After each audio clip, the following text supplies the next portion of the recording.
Indeed, all roads lead to Poland, especially if you want to watch this show. The best thing on television. The best thing on television. If you want to... yeah, it's pretty good. Well, it is good, yes. If you want to hear people saying the truth and not being frightened to speak out, this is the best place to come. Oh, well, that's very nice of you to say. It is. I'll slip you that money a bit later. Thank you. Yeah, I guess that'll be lunch. Yes, it will. All contributions greatly received. That'll be lunch. Okay. Welcome to the show, everybody. Thanks for watching. The show has been on for 5 years in one way or another on this particular channel, and we'll be taking a break in December for the first time since the first week of March, the second week of the war, in 2022. We'll be taking a break for a few weeks. Okay, so we'll be coming back pretty soon, and I will. If you watch the space on Facebook and on YouTube, you'll see information about when the show will reappear. I want to thank you for watching. You've been a great audience. We appreciate it, your patronage, and we do it for you. That's why Nicholas is here. That's why my other fine guest, this is Nicholas Richardson, who is, of course, no relation. Exactly. But indeed a good friend. And we also have two other superior friends, Anthony Mcfarlane Gonzalez, who is in Lisbon today. Anthony, are you there? I am indeed, good sir. Can we see your picture? There he is. There he is. I bet you have a nice view of the ocean or something, don't you? No, just a little rinky-dink apartment here that is about 3K away from the apartment, but from the ocean, but I walk there. It's pretty nice. I wanted you just to lie, but never mind. Can't lie. I'm sorry. We want our correspondents to be glamorous. Nah, you are glamorous. Anthony, of course, you remember he's been on the show many, many times. Gosh, you've become a favorite on the show. Anthony is a cybersecurity expert. He's ex-Special Forces, served in Afghanistan, a number of tours in Afghanistan and Iraq, and served as a Special Forces medic and also as communications officer. So that's Anthony Mcfarlane Gonzalez. He's now teaching at the NATO Academy in Lisbon. How about that? That's it impresses me, and something you very richly deserve, Anthony. So how's it going in your first week there? Whirlwind. It's like insert fire hose, as what we say in the military, and hopefully you absorb everything. But it's actually really nice. The team is really good. The views are stunning from there because we're right next to this old fort from the 1320s. And that's where most of the parliament goes to for special guests to have their house there, and it's locked only for those special occasions, and we oversee it. So it's really nice. It's a really nice view. Fantastic. Well, that's good. But you're coming back to Warsaw, or rather to Poland, a couple times a month, something like that anyway, right? Yeah. The NATO Academy closes on the 16th, and they just kind of tell everybody on the staff and students, please go home. Oh, so you'll be gone for a couple of weeks or so then, or what? How long will it be closed? That's Christmas, right? Yeah. Yeah, normally it's about 3 weeks they're closed. Yeah. All right, so we'll get together then, I hope, yeah? Oh, yeah, definitely. Oh, okay. And last but not least, last but foremost, the imposing Olgierd Uziemblo. Olgierd, are you there? Uh-oh, we can't hear you.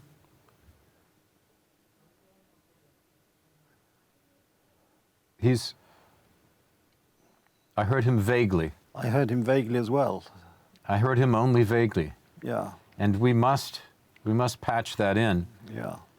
Because Olgierd is very important. Can we get him? Okay, we'll continue until we get Olgierd, and then we'll sing his praises too, because he's an amazing guy. There's a lot of. I just wanted to talk about some topics in the news. We can reflect a little bit about what we've been doing on the show since the since the war began. Let me tell this story, perhaps, of how we started the show and its present, with its present concentration of focus. And that was in the last week of February, when the war began. I had just been doing the show a couple times, one time, a couple times a month, off and on, depending on who there was to interview. And not particularly on a planned schedule. And then when the war happened, it was a lot different atmosphere than it is now. It was felt there was immediate need by myself and the people here at the station that there was immediate need to do a program in English which was focusing on what was happening in Central Europe, what was happening in Poland as being the most important country outside of Ukraine and Russia in the conflict, or involved with the conflict, because of all the refugees coming through Poland, the millions and millions, nearly 10 to 12 million people who are going back and forth through the country. And a legion of aid workers and military and etc. So we decided to do a show which would create a history of what was going on. And these 50-minute segments, hour-long programs, would be a record week by week of what had happened during this time. And we've done that up till now. We haven't missed a week of having a new show since we began. I think we had one repeat in this time, perhaps. I can't remember. Maybe one, which was the show we did with the kids from America, Poland, and Ukraine, talking about their ideas about the war, prepared by Michael Houlihan, produced by Michael Houlihan, not prepared by him. And we managed to do what we said we were going to do. We produced an hour each week over this time. So we got about 90 shows, which created a compendium of observation from people, not people coming here for stays or staying for a little while, or reading from other sources and then interpreting that into their views about what's going on here, but people who know this area, people who've lived here a long time, people who speak the language, people who read the language, people who have ties to this region, and in my case, someone who'd been to Ukraine at least 36 times since 2005, and has off and on in Poland 25 years. So you're in a similar Indeed. category when it comes to Poland. Anyway, that's the history of what we've been doing on the show. Today, I just wanted to talk about some topics. We got Olgierd now. I wanted to Yes, I'm right here. I want to tell you something, Will, which you probably do not know. Sir. But the photo of you appeared in one of the publications in Taiwan. It's you with this Ukrainian lady. She published her book recently. Remember Karima? I do, Karima, yes. From Nova Kachovka. She published her book in Taiwan. And there is a photo of you with the commentary, the American journalist of Polish TV, but very vague.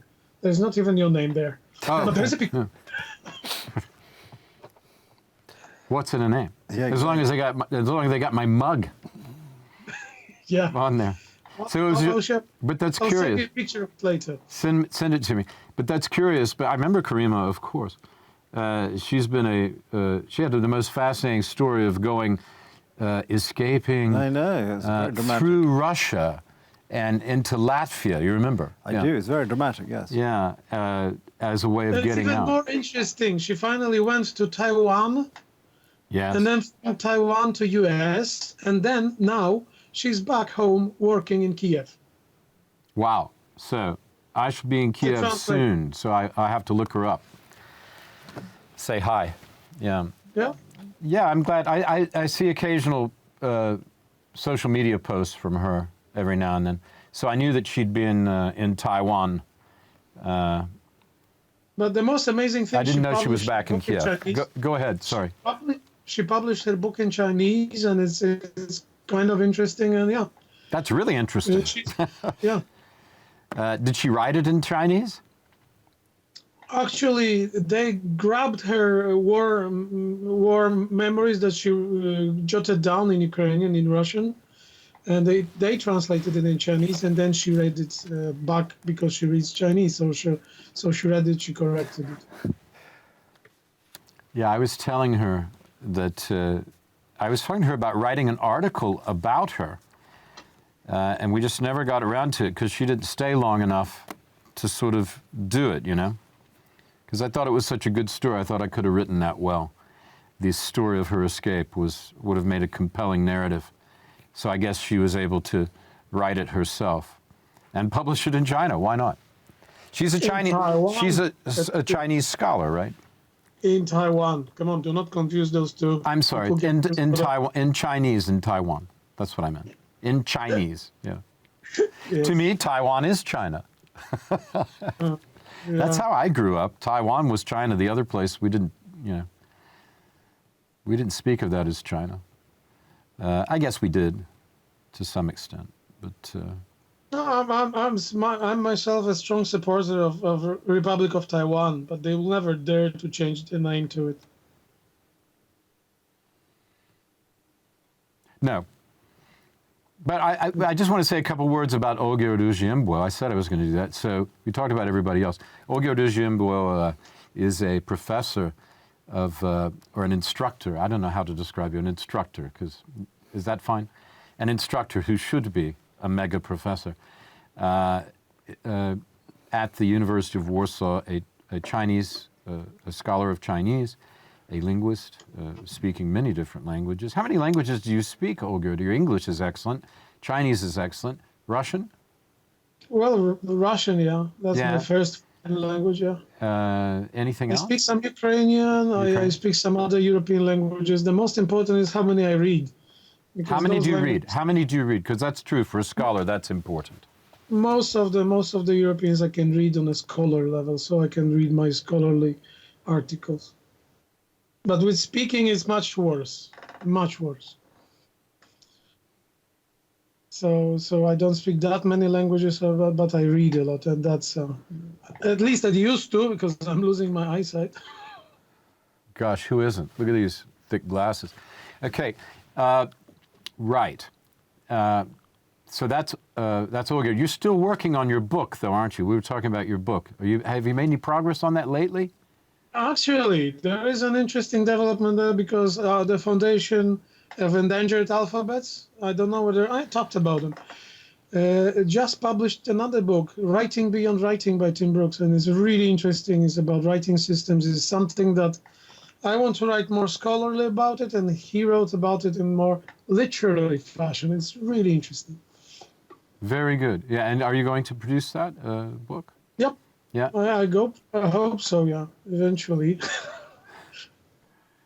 Let's move into some topics. Thanks, Olgierd. Let's move in, and good luck with that, of course, and keep me posted. Now, there's a number of crazy topics. I mean, I think I'm thinking of writing a new extended essay called Fire in the Madhouse about what is going on in the world, because it certainly seems crazy to me. And so many things are turned on their head. Yeah. Most of this is symbolized by the lack of spine that people seem to have in standing up for themselves against the real, you know, there's this oppressor-oppression dichotomy that's so popular amongst youthful protesters. Yes. But it seems that these people are forgetting that, by definition, the oppressor is the totalitarian, the one who will brook no dissent. Yes, it is actually alarming, isn't it, and very disappointing how what a good job universities have made of destroying young minds. And I'm afraid universities should know better and should have known better. But and the eminent universities of the world, Harvard, Oxford, Cambridge, just lead this charge in destroying our culture. Extraordinary and unbelievable, and must be really something which people who weren't fortunate enough to go to university, but of course were blessed with lots of common sense. They must find this impossible to believe as well. Why are our taxes being used to pay for this nonsense? These people who in the future may be actually forming governments which rule us are having their minds poisoned at the moment when they should be going to university And the clue is in the name, university, universality. And their minds have been directed to only study resentment and grievance and to ignore anything which makes them feel uncomfortable. I mean, unbelievable. So I'm just trying to summarize in a few words I appreciate the problem. I want to ask the other guys, yeah. When I say feminists for Palestine or for the Taliban, does anybody see a contradiction in that, Olgierd? Or Anthony? I have a big problem with that, but oh God, it's recent few months is just completely went mad. Yeah. A lot of people are not finding themselves in the whole new facets of this conflict, the aspects that arises, and some people have gone completely Mad. Fire in the madhouse. Yeah. It's like we call it usually fire in the brothel. You call it fire in a brothel. Yeah. Okay. In I Polish, didn't know that. It's a Polish thing. I didn't know that. I stole the phrase from Terence McKenna, who was the. That's an old Polish saying. Is yeah. one saying that you probably know is not my circus and not my monkeys. I know that. Yeah. Yeah. No. And second, that is the fire in the brothel. Not my circus, not my monkeys. Yeah, that makes sense. Yeah. And the problem is that the whole thing is just fire in the brothel, and it's hard to speak to anybody. It's like, for me, the whole thing in Israel was pretty personal. I have a lot of friends who are both studying Arabic and studying Hebrew, and for them it's terrible. Yeah, and you've got also the acceptable side. We now have the acceptable. And we have to remember, and I have to say it, they'll kick me out of the uni anyway. We have to remember that Israel is the only truly democratic country in the region. Other than that, we have Turkey, which is a bit. That's true, but the people. Well, Turkey is not. It is, and I mean, it is on a certain level. But It is on the verge. Don't say anything against the dear leader, but it's a yeah. Yeah. I mean, they don't eliminate all the Kurds and put them in concentration camps. It's been tried; it didn't work. Nor Armenians. Been tried, didn't work. So there is room for dissent in Turkey, or at least tolerance of it. To a certain extent. To a certain extent, yeah. And what we talk about is really the contradiction in terms that you just used before, the one with the names of the groupings. It's just amazing that we have to feminists remember for the Taliban. Yes. I mean, here's the thing. Here's the thing to me, if I may. Of course. Yeah, and we'll get Anthony in here as well. The thing is, people. You've got people saying we are anti-toxic masculinity. This is the worst thing ever.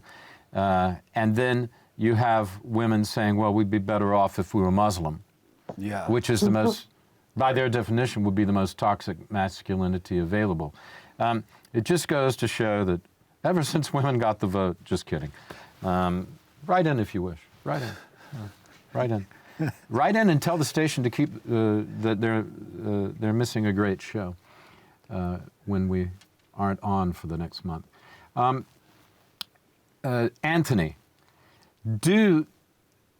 does your experience in both Iraq and Afghanistan under the most extreme circumstances and with the most extreme responsibility, does feminists for the Taliban, gays for liberation of Palestine, that kind of stuff, does that strike you as rather odd? Odd is not even the word to begin. I think that these guys are just extremely delusional. They're trying to live in a world that they seem is real. Really? Okay, come on. I will bring you to Afghanistan. I will bring you straight to Kabul, where you will be chastised, beaten, probably raped, and scattered across the city, just to be shown. That's exactly what those murderous bastards have done. Paraded people around in Palestine, in Gaza specifically, and they will continue to do that. And yet these stupid people have the audacity, because of men and women that are on this show, men and women that put the uniform on, gave them that right to do that. These guys have no conceivable or flipping clue what they're talking about. Okay, Olgierd or Anthony or both or Nicholas, jump in.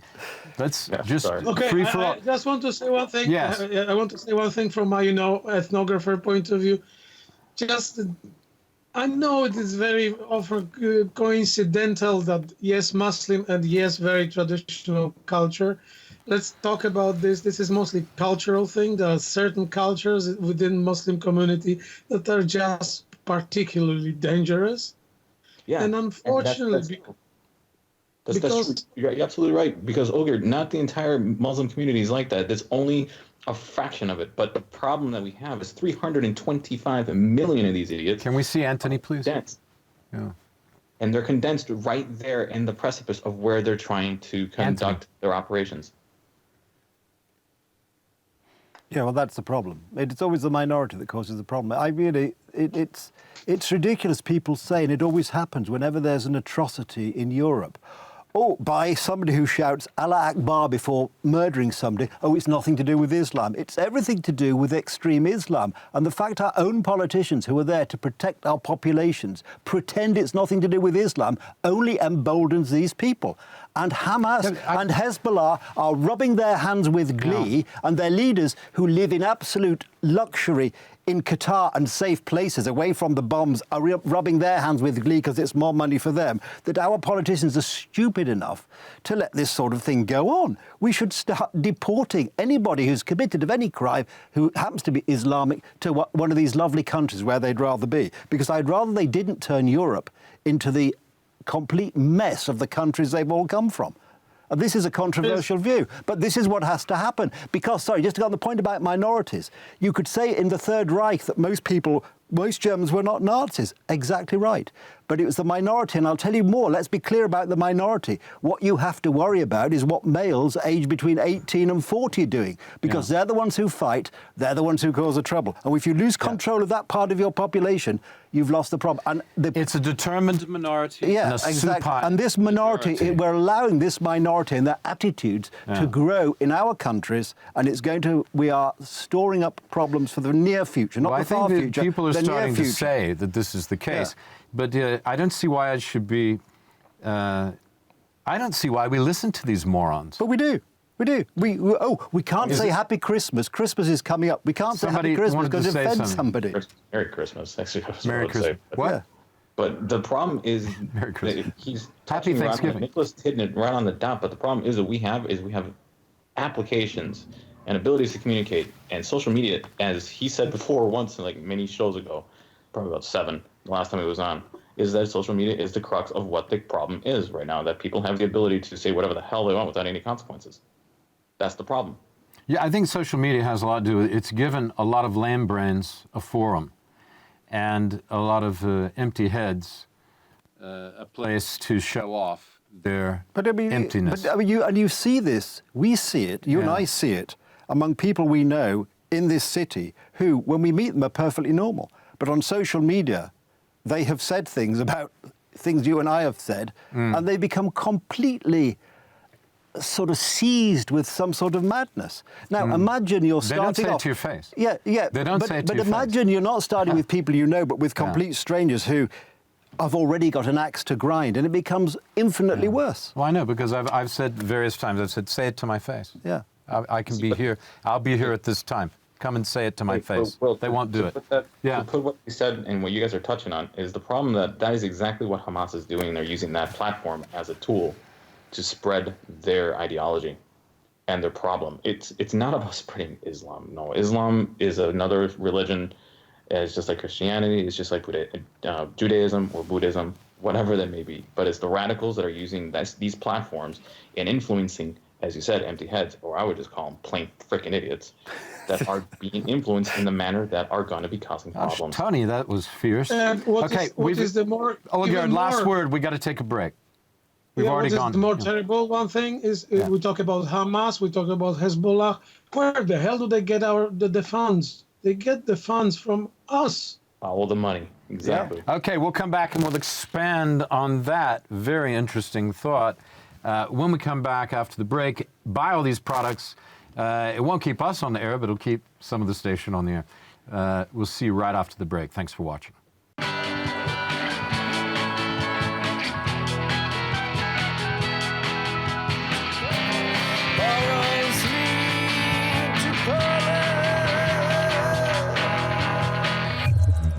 Hello, everybody, and welcome back. I was just going to ask if you want to go to lunch after please. the show. Okay, we're going to lunch after the show. Thank you. I thought you might want to know that, folks. We'll be right down the street at the Mexican place if you want to join us.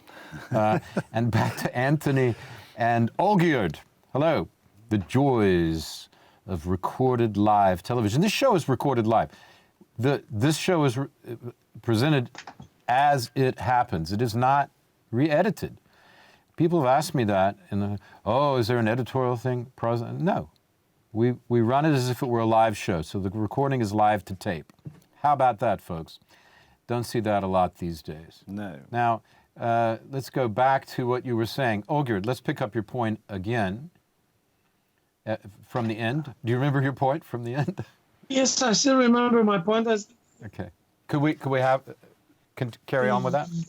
Yeah, it's like I seem to be hearing myself again, but it's okay. I hope you don't hear it. You sound fine to me. Okay. Yeah. So the point was that we are actually paying taxes, and taxes are going into our governments, and our governments are paying money up to the United Nations, and United Nations are sponsoring a lot of those organizations that are later giving money to Hezbollah in Hamas. Yeah. Why are we doing that? Because we're stupid. That's plain honest and truth. Gosh, did Nicholas hit the nail on the head? Because we're naive and because we have politicians who are so unwilling to face reality and will offend nobody except the people who voted them in. And those people that you voted us in, we take your taxes, we don't care anymore. But they will offend nobody who is attacking their countries. And they say the European Union will spend money on putting water mains into Palestine, into the Gaza Strip. So Hamas think, yippee, let's dig up the water mains and use the pipes to create homemade mortars and things.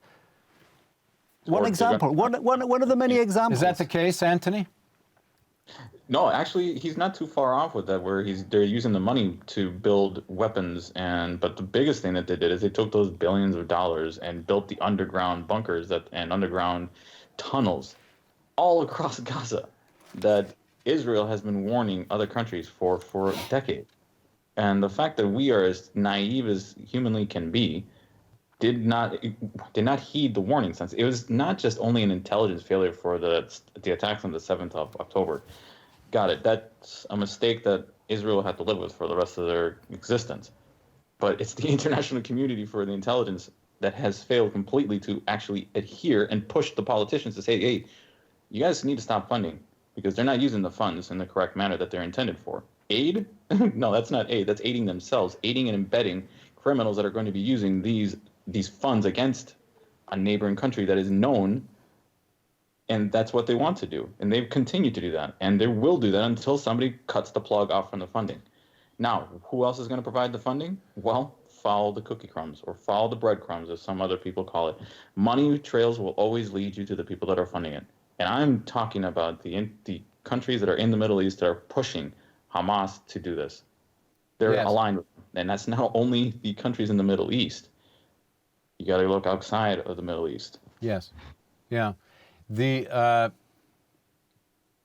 was I going to say?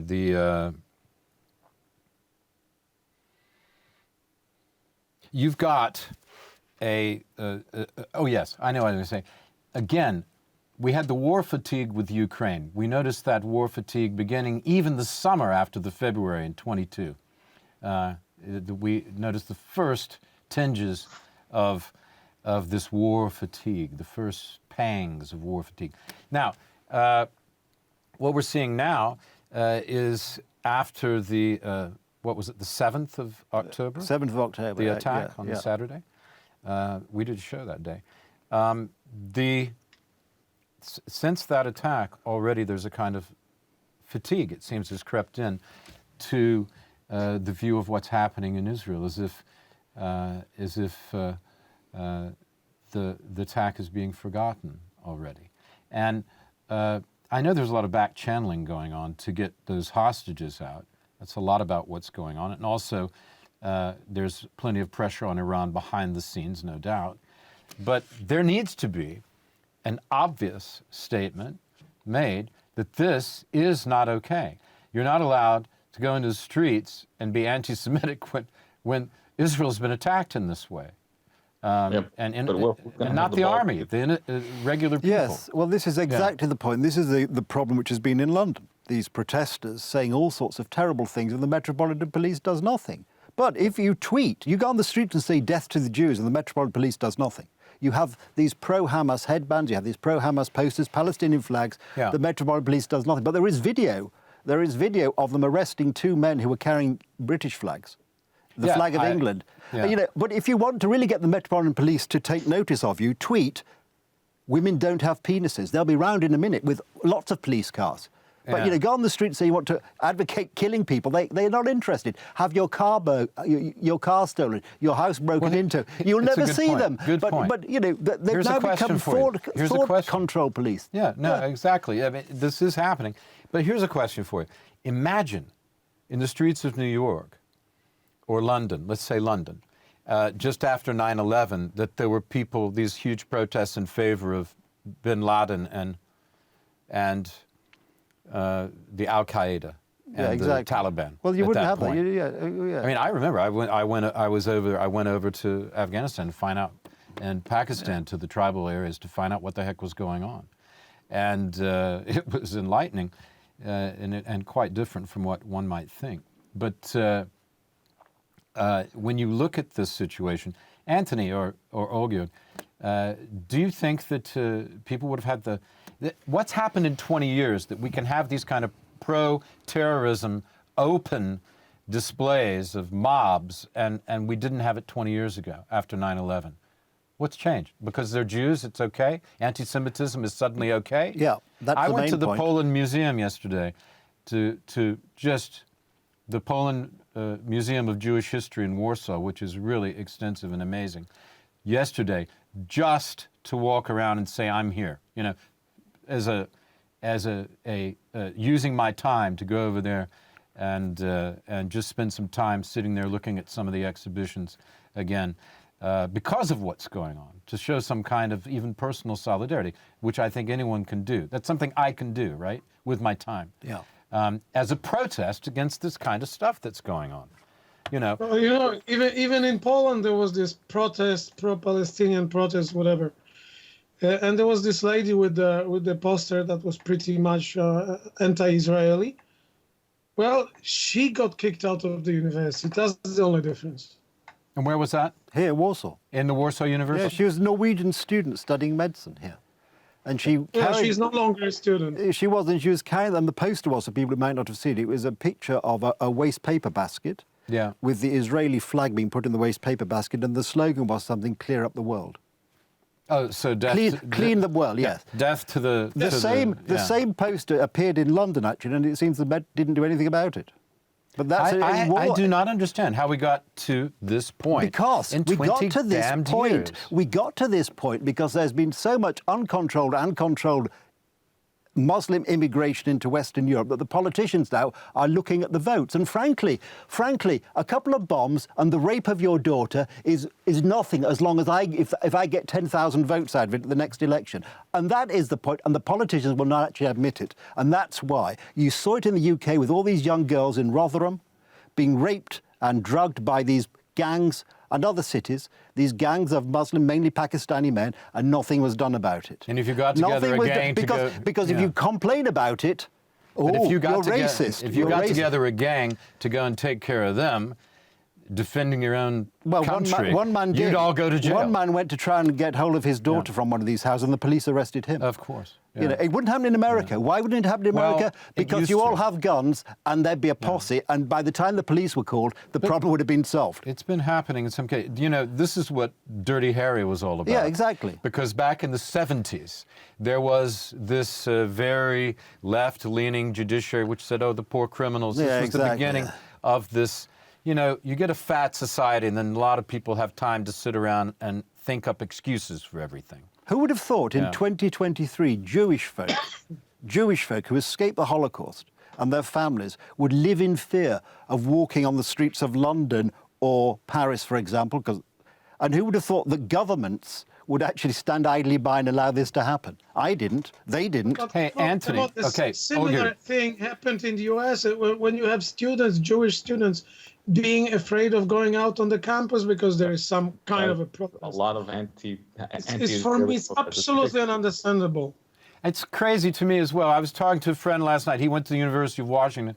I went to Emory University, one of the places I went. But that was 40% or more Jewish people. And University of Washington in St. Louis, which is kind of a sister school of Emory, is also about 40% Jewish. These are very academic institutions, not much sports going on. And we were remarking on how odd this anti-Semitism was and how it would never have occurred to us, even with such a large population of Jewish people around. You didn't think of it, you know? No. You would never think of that. You wouldn't have thought of persecuting anyone, actually. So not Muslims, not ethnic differences. It didn't occur to you. It did not occur to you. And can I just drop one line? I'm sorry, because I need to do it because I'll feel bad again. Please stop saying it's Islam and Muslim. I know it's majority or whatever, many people. Please, those are Hamas people. Those are Hezbollah people. Those are people connected and supporting a lot of those people. Just don't call them Muslim. I've got my Polish Tatar friends. They're Muslim too, and they're not. Well, I was just making the point that we wouldn't have thought of criticizing people because of their religion. Just stop, drop this religious. Yeah. And I can tell you when I was in. I know it's very popular, but please. Anthony can tell you, I can tell you, when we were in those Muslim countries, there were people who took care of us, who helped us. Yeah. And there was also this minority of the enemy, but there were a lot of people who were very glad to see you and would have given their life for you. My interpreter, for example. No, just make it clear. You make a pro-Palestinian protest, but you support Hamas. I'm sorry, you're not pro-Palestinian. You're pro-Hamas. And if you're pro-Hamas, you're pro-terrorist. That's a very clear message. It's such a good point. Make this message clear. It is such a good point, and that needs to be made over and over again, that the people are not the politics, that the majority of people, and even in Israel, if you look at we all know this, it's worth saying again because of your excellent point, Olgierd, that you have 20% of Israel is made up of Arab citizens who have every right that that Jews have, the Jewish people have within that state. So it is not an apartheid state. I don't know where this comes from. It is not. It is not. And if you've been there, you know it's not. Unless you're lying to yourself. The Israeli army has officers who are women, Muslim, and Arab, proudly serving their country because their loyalty is to Israel, the country. Yeah. So the idea that Israel is somehow an apartheid state is nonsense. Yeah. Absolute and utter nonsense. How many the two-state solution? There's a lot of people who are protesting who don't seem to understand that the two-state solution has been tried since 1948. It was first put on the table by suggested and framed by the United Nations in 1948. It was rejected by the Palestinians. And it has been rejected every time there has been, 7, 8, 9 times. Wikipedia will give you an easy summary, and I've checked; it's pretty good. So you don't have to look far, and if you have any memory at all, any retention of facts, then you ought to be able to remember that when you're talking about. But you see, we are living in a fact-free age for these people, and that is the problem. It's fact-free age. They don't care about facts because facts are, in fact, the realm of the white colonialist oppressor. Like mathematics and classical music. We have to look. Even Kew Gardens in London is now accused of having they want to decolonize their... Have you guys... Yeah. Go ahead. Have you guys ever heard of memetics? Memetics? Memetics, yeah. Yeah. But explain in a nutshell for everybody. Yeah, it's a kind of the idea that you've got genes for genetics that are creating the living organism. And memetics is a unit of information that influences behavior. And this kind of a complex behaviors become from the meme, kind of the kind of copying itself onto our minds, virus of the mind. That's Dawkins' idea. It is considered more or less not a real science. A lot of scientists are looking down on it. But still, again, in other countries, it's being studied as a kind of a memetics warfare. And it seems that the meme that the oppressed is always right is just taking over our culture. Yes, unfortunately. The oppressed must be always right. Anthony, are the oppressed always right? No. It's not the American way, is it? No, because we, the facts are the ones that lead to the truth. And sometimes you're suggesting that there is truth. I think that's another problem, is people want to say there is no truth. I remember a young lady I was dating saying to me that all things were relative. And I said, if I hit you now in the face and break your jaw, it won't be relative, it'll be true. You'll have a broken jaw. So don't say that. There are certain things that are true. You must be enjoying on a date. I knew her quite well, but it was a very annoying thing to say, that all things are relative, because then you have no basis with which to have any relationship with what is around you, people or things. But of course, they contradict themselves in the way they say. But by saying all things are relative, you're putting forward a proposition. But you've said all things are relative, so your own proposition must be invalid on the terms in which you've stated it. So all things are not relative. This is the point. These people. All people in Athens are liars. Yeah.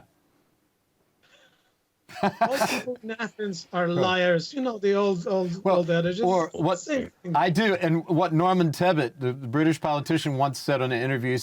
They said, "Yeah, why do you say this?" And you say, "Just because I'm a liar." Now think about the implications of that statement. It's the same idea. Yeah. He was brilliant, Tebbit. He was fantastic. The problem is we don't use this amazing kind of. Even if you didn't like him, he was brilliant. Yeah. What? We don't use this. We don't use this kind of reasoning, logic anymore. We try to, Okay, when did 2 + 2 = 5 become something we had to bloody well accept? I don't know. When the heck did we accept that?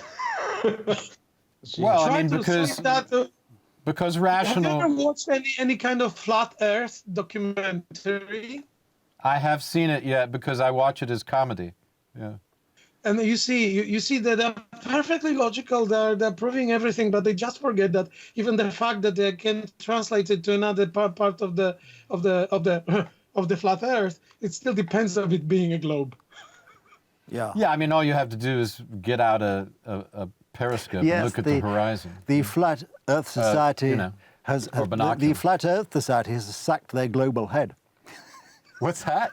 The Flat Earth Society has sacked their global head. Oh, they have? Yeah, because he didn't believe any longer. Exactly. Yeah, he couldn't believe that nonsense anymore. He couldn't. And there are no elves in Antarctica for people who think that that's a true story. Are you sure? Living in on the lakes underneath the ice caps. Yeah. That's come as a big disappointment. Yeah. So close to and Christmas. we did land on the moon. It wasn't Stanley Kubrick as well. Oh, don't get us started on that moon landing now. Joe Rogan. Yeah. I remember Joe Rogan in the beginning of his shows used to talk about, Joe's a great guy. He's a great interviewer and funny guy and whatever, but he could have used a little bit of college, would have helped him with some of this thinking problem. That's okay, but he's an okay interviewer. He doesn't get in the way of people making fool of themselves. No, I like his programs, yeah. I like his programs. I think he's great, yeah. And he really does not get in the way. But sometimes he sees conspiracies that if you went to college, I mean, who cares about Skull and Crossbones, Skull and Bones Society? Yeah, not Crossbones. That's pirates. It's similar, isn't it? The way they rob us through the banking process, but through the Federal Reserve. But another one. But you have to realize, if you went to school with some of these people, you know that's not. It's just ridiculous. You just see, a bunch of kids. That the ideas you're talking about, those societies, the secret thing, all those ideas are actually memes that are influencing our behavior. And this kind of oppressed meme, the idea that the oppressed people must be always right, make a lot of people in a society which do not have let's say, any kind of other mechanism making the influencing their behavior. Well, this is Okay, we're running out of time. this Let's is a come very back to- good point. Yeah, Nobody reads a sensible newspaper in the mornings anymore, either online or very few people do. Nobody reads a sensible weekly periodical. Young people particularly getting all their news from Facebook or TikTok. I mean, this is part of the problem. TikTok is ridiculous. How can anyone get Well, news from that? I've never even looked at it. Chinese. What? TikTok is Chinese. Don't forget. I know, that. it's Chinese well, the propaganda. Chinese know what they're doing. But I know, and they just fill your heads. I mean, how many times can you watch a polar bear wrestle an alligator, you know? Exactly. Or whatever it is. Yeah. It's This not Florida always zoo alligator. There's has a more new interesting twist. things on TikTok. There are more interesting things and things that are influencing your thinking. Remember, there is a lot of papers in Chinese on memetics. Yeah. Yeah, Well, the other thing is, if we disregard it, they do. yeah. The other thing Look is, if you watch these things, they're very addictive. You just watch these shorts and you can find your time. I mean, I've just banned it. No more shorts. No. Yeah. You should- Or if I look at it, I give myself 15 minutes, that's it.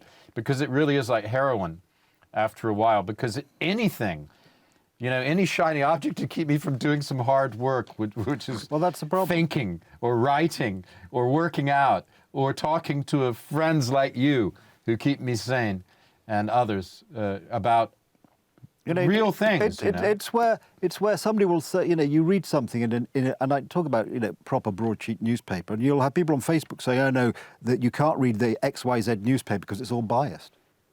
What? What are you talking? What is this? What is you putting out? You're relying on some stranger on Facebook to tell you how the world works. I know, it's but crazy. you're telling me the Times or the Daily Telegraph or the Daily Mail is somehow some right-wing propaganda sheet. Yeah, these people and who- you are relying on Facebook for your communication. These people who had to do well at school, or at least show some aptitude for writing, that they could get published. I mean, those people aren't worth anything. But this you is- want X2315 from YouTube. You see, or when we whatever were, it just is. very quickly, when we were very young, to actually get your message across, you had to either write a book, persuade somebody you were worth appearing on television, persuade somebody you were worth quoting in the newspaper, or be interviewed on the radio. That was it. And that acted as a natural filter. Now, of course, you'd have to do none of those. You just have to have a smartphone. And that is the problem. Yeah, There's but those no smartphones filtering. are getting dumber. Yeah, well, the people are. The phones are getting quite clever. Okay, The we got to wrap up. Here's the thing. May I ask you a question? Olgierd, Anthony, and Nick, in 1 minute each, how do we get back to a time when feminists for the Taliban would have seemed as absurd as it is? Olgierd, what do we have to do?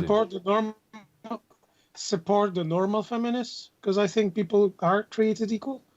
So, you know, like, support all the people that are thinking about real equality, not equality of outcome, equality among people. That's for me the most important thing. Okay, good comment, or fair comment, thank you. Anthony? I don't think we can get back to normality, Will, because of what we have. The social media platforms are continuing to have these people allowed to manifest their messages straight across, only until they actually see the truth being actually brought to those countries and let them live amongst that population will they actually understand that they're actually ridiculous. Yeah, this is the empirical, my idea of empirical art, or empirical observation creating art, or that we've got too abstract. We have to go back to what is actually appealing to our senses, what we can verify with our senses and with our minds logically, through observation, through being in a situation. Nick? Teach rationality and the scientific method at schools and encourage people to not only take visual stimuli, but to pick up a book and read it. Pick up a newspaper and read it. Doesn't matter which book or which newspaper. No, you're talking to me as well. Yeah. Okay, I'm going to start reading a lot more and writing a lot more. Thank you, Nick. It's inspiring. My pleasure. Olgierd, do you want to have the last word? I think you wanted to say something. Oh, I agree with Nick. That's the most important thing. Two things we should start teaching: rationality and ethics. Oh, ethics, yes, my dear. Well, they go hand in hand. And gosh, you could go back and read one of the earliest philosophical books, the Symposium, Yep. with the story of Socrates and asking questions to arrive at answers. Yep. And it's a thin book. It's well worth reading. I recommend it to everyone. It's written very simply. It's a good story, and it is full of some of the greatest wisdom of all time. All right, that's the Symposium. We end story of Socrates. on a cultural high point. We have done our duty. When so. the history books are written, this program will be up there. I hope so. Anyway, I don't know about history books, but I hope you've enjoyed the program, and we'll see you again somewhere out there in television land.